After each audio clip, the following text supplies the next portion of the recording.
চোতাল হোৱা, কাঁহী বাতি ধোৱা, ভাত পানী বনোৱা কৰিব লাগিব। হাই ফ্ৰেণ্ডছ, নমস্কাৰ আৰু আশা ৰাখিছোঁ আপোনালোকৰ সকলোতে ভালে কুশলে আছে। আৰু আজি মই ওলাইছোঁ এইফালে ভোট দিবলৈ। তো আজি মানে লোকসভা নিৰ্বাচন জানেই আপোনালোকে, ভোট আজি মানে প্ৰথম পৰ্যায়ৰ নিৰ্বাচন। তো ভোটটো দি আহোঁগৈ, আপোনালোকে দিয়কগৈ। তো চলো ভোট কেন্দ্ৰলৈ। আৰু এইফালে আহি পাই গ'লোহি ভোট কেন্দ্ৰ, আৰু এইখনেই আমাৰ বোবাম এম ই স্কুল। আৰু ইয়াতে আমি শৈশৱকাল অতিবাহিত কৰিছিলোঁ। মানে এইখনতে আমি সপ্তম শ্ৰেণীলৈকে পঢ়িছিলোঁ। তো সদায় মনত পৰি থকা এখন স্কুল। আৰু ভোট দি পিনি আহিলোগৈ, একদম দীঘলীয়া লাইন, ভাগৰো লাগি আছে। প্ৰায় 45 মিনিট মানৰ পাছতহে ভোট দিবলৈ পাইছোঁ। একদম পুৰা ভাগৰ লাগি গ'ল। আহি পিনি অকণমান জিৰণি লৈ দিলোঁ। তাৰপিছতে এতিয়া এইফালে লাল চাহ বাকি লৈছোঁ। তো লাল চাহ অলপ খাই দিওঁ এইফালে গঁৰ লগত। আৰু আজি ক'ত এনেকৈ নিৰ্বাচন হৈছে মই বাতৰি ভালকৈ চোৱা নাই, তো ক'বচোন আপোনালোকে। আৰু আমাৰ ডিব্ৰুগড়ত হৈছে বাৰু। আৰু এনেকৈ কোন ষ্টেটত হৈছে ভালকৈ নাজানো মই, আপোনালোকে যদি জানে ক'বচোন। আৰু ভালকৈ মই নিউজো চোৱা নাই। আৰু যি কি নহওক, আমাৰ নাহৰকটীয়াত শান্তিপূৰ্ণভাৱে ভোট এতিয়ালৈকে মানে হৈ আছে নিৰ্বাচনটো, কোনো খেলি মেলি হোৱা নাই। তো ঠিকে ঠাকে চলি আছে। আৰু আশা ৰাখিছোঁ যিটো দলেই নিজিকক লাগিলে কিয় উন্নতি হ'ব লাগে।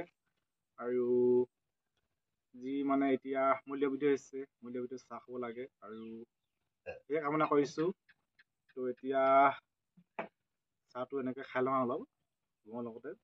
তো কেতিয়াবা মোৰ এনেকৈ লাল চাহ খাই ভাল লাগে গৰমৰ লগত।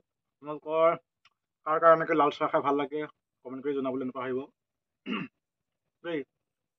আৰু ফ্ৰেণ্ডছ, এতিয়া ৰাতি ভাত সাজ খাব লৈছোঁ। একদম পূৰা খৰখৰাকৈ বনোৱা হৈছে দেই, বেছি শাক পাত বনোৱা নাই, তৰকাৰী বনোৱা নাই। এইফালে স্কচ আৰু আলু ভাজি লৈছোঁ, আৰু এইফালে আলু পিটিকা। তেনেকৈ খাব লাগিব ৰাতি ভাত সাজ। তো এইফালে অলপ ভেদাইলতা চেদাইলতা চাটনি আছে। তো এতিয়া সেইখিনি পিটিকি লওঁ। পিটিকা অলপ বনাই লৈছিলোঁ, মানে আলু পিটিকা। তো এনেকৈ পিঁয়াজ জলকীয়া চলকীয়া কাটি লৈছোঁ।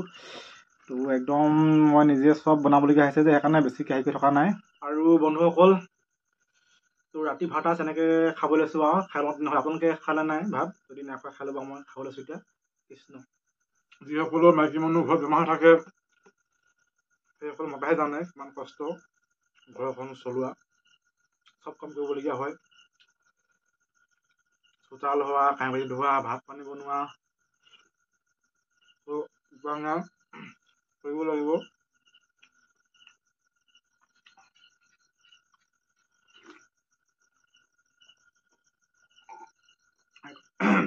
সেইকাৰণে যিহকে পাইছোঁ বনাই আছোঁ, আৰু ল'ৰাকো খুৱাইছোঁ, নিজেও খাইছোঁ।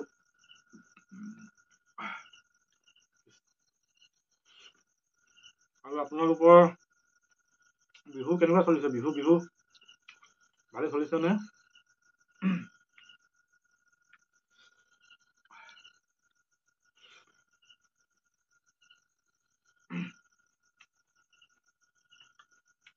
আমাৰ ফালে ঠাণ্ডা বিহু।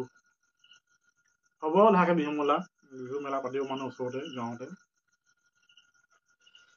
বিহু বহাগৰ শেষলৈ আছে।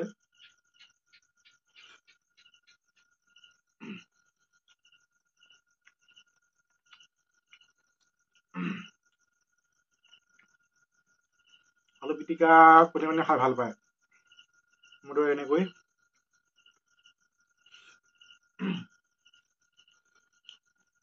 ৰচুন, জলকীয়া, পিঁয়াজ কুটি লৈছোঁ।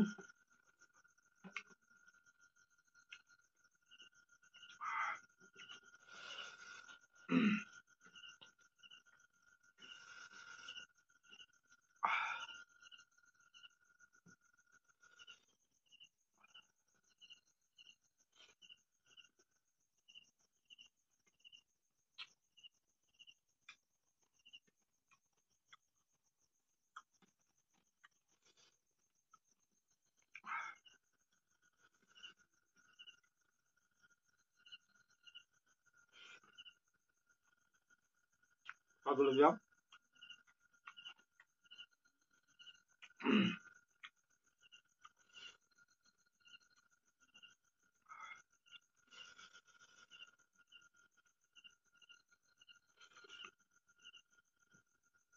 কিন্তু কথা ভাগলগীয়া আছে।